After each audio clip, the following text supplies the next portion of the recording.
Hey guys, Red Warrior back here. I wanted to go over something kind of like good RNG versus super RNG or high end and low end bite rates, however you want to phrase it here on Fishing Planet competitions. But I've been studying this on and off since I started my channel and when I started embarking into the competitive scene here. Again, you guys have seen something similar to this, but this is just, I'm showing you an example of really, really bad RNG. Now, the peaks are a little different on here, but you'll notice the Saltwater Giants is definitely one and can, in general, that can be very, very inconsistent. But first off, I'm just kind of showing you the bad end here.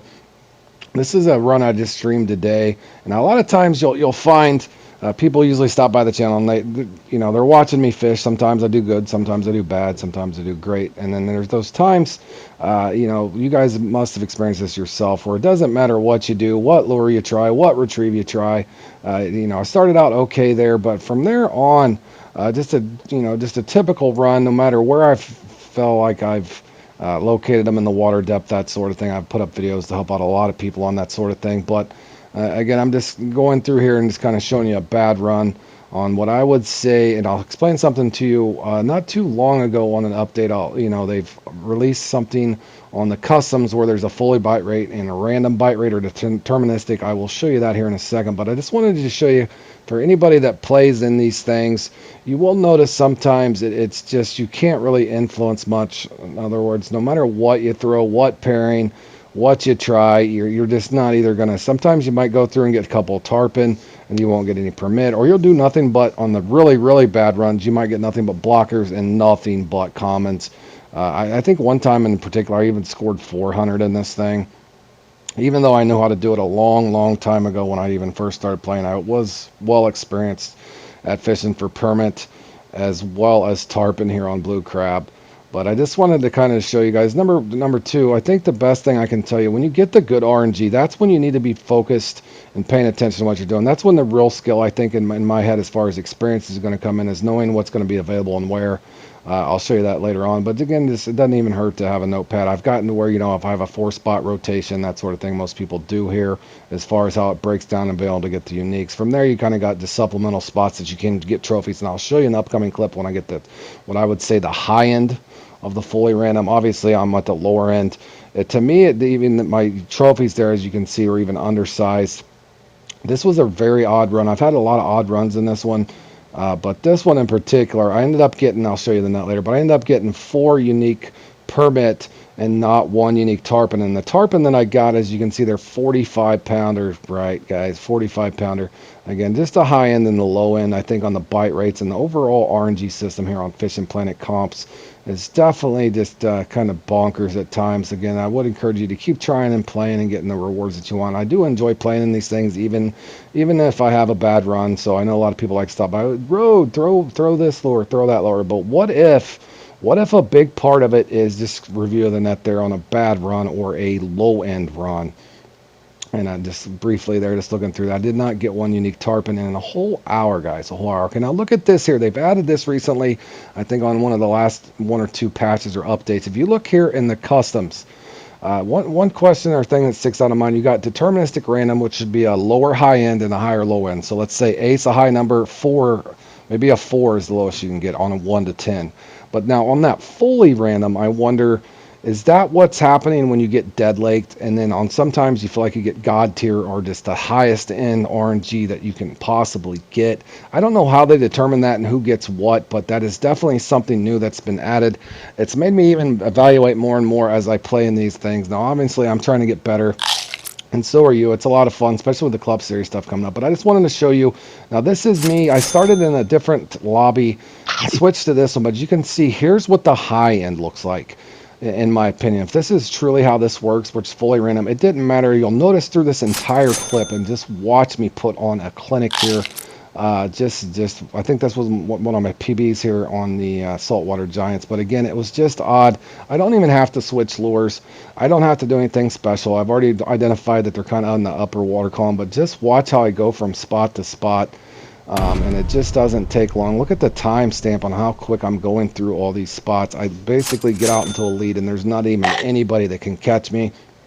Again, I think I'm not trying to over-evaluate the system itself. I just want to know at some point, if does anybody even know Is there ever going to be a medium where there's not a such high end and a low end? What comp does what? Is some of them just work consistently more than others? Maybe this, in my mind, the kind of the way it goes. Maybe some of these comps are just fully random. If you draw the good card, man, you're unstoppable. Again, that's where the skill and the experience will come in, is knowing what's available and what is not, respawn timers, that sort of thing. But as you can see here, again, I'm just going from spot to spot, getting out all the fish that basically that's there that counts, short of going maybe for a, what is it, the red drum. I think I could have tried to pick up a red drum and some snook in some spots to pad my score even more maybe. But this is this was a very unique run for me in general, because I knew I had spots where the unique would overlap or whatever, but I knew the trophies did not, and that's ultimately what I end up doing. But I was going to show you here, this is definitely has to be an example of super RNG or the high end. I'm talking bite rate, guys, because if you look at that bite rate again on the deterministic or the random, I'm thinking sometimes that's what happens. Now, again, the only big question that I might pose would be, how do they determine who gets what? I think most of us would probably agree. We'd probably like to have a medium. That way you can kind of tell if you're doing something right or wrong. In this one, as I can see, the main skill there is I knew a trophy would be available there.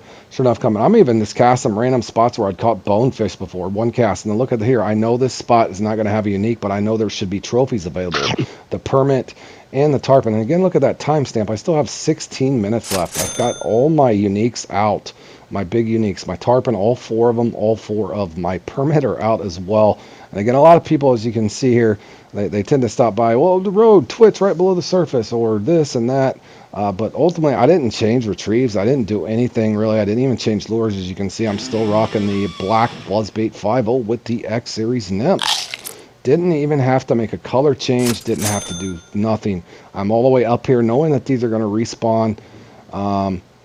Even get the bonefish here again. I think what I'm just trying to point out here is number two, just keep practicing, keep doing that sort of things. But I think if, whatever will be sometimes in these things. I would say I'm the type of person, as you guys maybe watched me in my semifinal run here recently in the salmon tournament there in the anniversary cup. I got a spot in which I knew my unique was just not going to spawn, basically leaving me handicapped with one spot. But as you can see, my net is full. I've literally filled that entire 1,500-pound net. As you can see here, I can't even remember what language I was in, but I basically caught 4 unique permit, 4 unique tarpon, 6 trophy tarpon, and then I kind of was like backtracking for trophies. But I just wanted to put this up as, in other words, motivational. We're going to have high ends and low ends. It would be great if we did have a medium here. I think a lot of people would probably agree with that. For anybody that comes in and plays in the Saltwater Giants for an hour, and you're lucky to get 400 or 500 points. Again, I hope that this does help out somebody, as far as you have to have a poker face. You have to be able to deal with those lows as well as deal with the highs. Now, I hope that you guys do keep trying in these things. Like I said, I'm not discouraging you from playing in them, but sometimes you just got to realize you're going to get good luck and, I guess, bad luck. I did get the titanium there, but look how far ahead I was in this. But that's what good RNG looks like, and bad RNG. Take care, guys, and we'll see you again on the next one.